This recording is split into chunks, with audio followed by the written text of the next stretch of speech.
Selamat datang kembali. Di pembahasan kali ini, kita akan mengupas tuntas salah satu pertanyaan paling fundamental, paling besar yang pernah diajukan oleh umat manusia. Dan bagaimana sains mencoba menjawabnya. Yuk, kita mulai perjalanan kosmik ini bareng-bareng. Ini dia nih pertanyaannya yang kayaknya udah ada dari zaman dulu banget kan. Pertanyaan inilah yang bikin kita menatap langit malam, melihat bintang-bintang, dan bertanya-tanya, apa atau mungkin siapa yang ada di luar sana? Pertanyaan ini saking kuatnya, sampai-sampai melahirkan satu cabang ilmu pengetahuan sendiri loh. Jadi ini bukan lagi ngomongin fiksi ilmiah ya, ini serius. Inilah SETI, atau Search for Extraterrestrial Intelligence. Semuanya berawal dari sebuah ide yang kelihatannya sederhana, tapi jenius banget. Jadi, dua fisikawan ini, Kokkoni dan Morrison, kepikiran, gelombang mikro itu kan bisa melintasi galaksi. Kalau memang ada peradaban canggih lain di luar sana, kemungkinan besar mereka juga pakai radio. Jadi, kenapa kita nggak coba dengerin aja? Dan bener aja, cuma setahun kemudian, Frank Drake langsung mengeksekusi ide itu. Proyek SOSMA ini jadi langkah pertama yang super berani. Dia mengarahkan teleskop radio ke dua bintang yang mirip matahari dan menyimaknya di frekuensi yang disebut lubang air. Pita frekuensi yang tenang di antara hidrogen dan hidroksil, dua unsur pembentuk air. Puitis banget kan pilihannya? Oke, mendengarkan sinyal itu satu hal.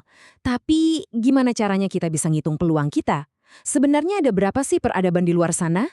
Nah, ini jadi semacam permainan probabilitas kosmik raksasa.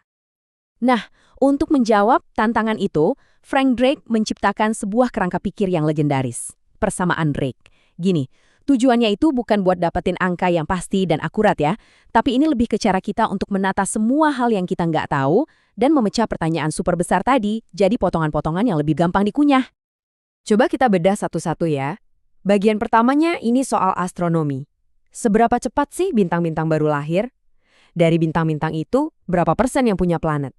Dan dari planet-planet itu, berapa banyak yang ada di zona pas buat kehidupan atau zona layak huni? Untungnya, berkat teleskop canggih kayak Kepler, data kita untuk variabel-variabel ini sekarang jauh lebih baik dibanding zaman Drake dulu. Nah, disinilah semuanya jadi super spekulatif. Ini udah masuk ranah biologi, sosiologi, bahkan untung-untungan. Seberapa sering sih kehidupan itu muncul? Terus dari yang muncul, seberapa sering jadi cerdas? Dan yang paling bikin deg-degan, peradaban canggih itu bisa bertahan berapa lama sebelum mereka senyap. Kita cuma punya satu titik data buat semua ini, kita sendiri, di bumi. Dengan tebakan terbaiknya saat itu, Drake sendiri sampai pada angka sekitar 10.000 peradaban yang bisa kita deteksi. Itu cuma di galaksi kita aja loh. Coba bayangin, 10.000. Tentu saja, perkiraan lain ada yang jauh lebih pesimis. Bahkan ada yang bilang, ya cuma satu kita doang. Oke. Sekarang kita coba berandai-andai sejenak. Kita berhasil. Kita nemuin sinyal. Wow, seluruh dunia pasti heboh kan? Tapi setelah euforianya reda, tantangan sesungguhnya baru dimulai. Gimana coba caranya kita ngertiin pesan dari makhluk dengan cara pikir yang sama sekali asing? Biar kebayang susahnya, coba lihat manuskrip Voynich ini. Ini analogi yang pas banget di bumi. Kita punya buku ini, isinya tulisan dan gambar-gambar aneh, tapi sampai sekarang nggak ada satu orang pun yang bisa baca. Kita nggak punya konteks, nggak punya kuncinya sama sekali. Nah, pesan dari alien itu bakal jadi manuskrip Voynich versi skala kosmik. Kalau kita lihat sejarah pemecahan kode di bumi, ada dua skenario utama. Yang pertama, skenario batu Rosetta. Ini impian kita banget. Jadi pesannya ada dalam dua format, satu yang kita ngerti, satu lagi bahasa alien. Ini kayak dapat kunci contekannya. Skenario kedua, linear B.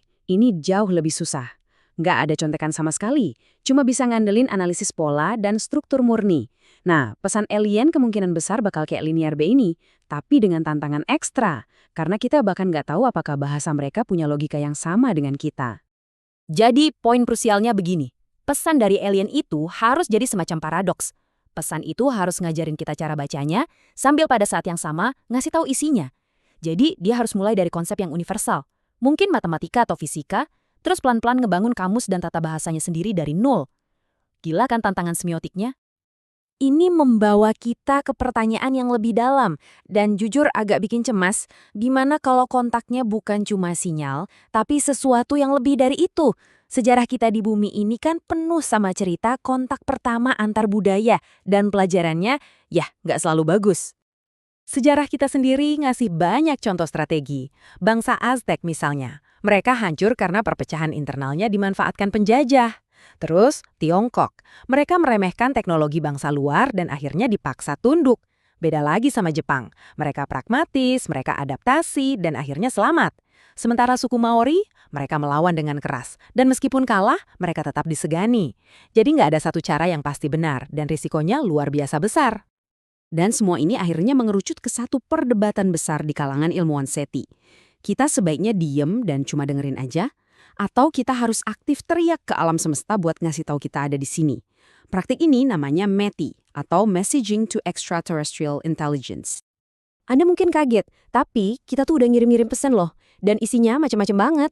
Mulai dari yang serius kayak dasar-dasar ilmiah di pesan Arecibo, sampai musiknya Bach di piringan emas Voyager, sampai iklan untuk spam dan sosis jagung. Serius.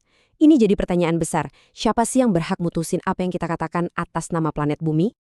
Kutipan dari Michael Michaud ini benar-benar kena banget ke inti masalahnya. Coba pikirin deh. Kalau alien nerima pesan yang campur aduk dan bahkan kontradiktif dari bumi, apa coba yang bakal mereka pikirin? Siapa yang bakal mereka anggap mewakili kita? Ini bisa jadi kebijakan yang sangat berbahaya. Dan pada akhirnya mungkin inilah nilai sebenarnya dari semua pencarian ini. Mungkin pencarian kehidupan di luar sana itu sebenarnya adalah cara kita untuk memahami kehidupan di sini, di bumi. Karena dalam usaha kita menjelaskan siapa diri kita kepada alam semesta, kita dipaksa untuk bertanya ke diri sendiri pertanyaan yang paling fundamental. Sebenarnya, kita ini siapa? Dan apa yang mau kita sampaikan?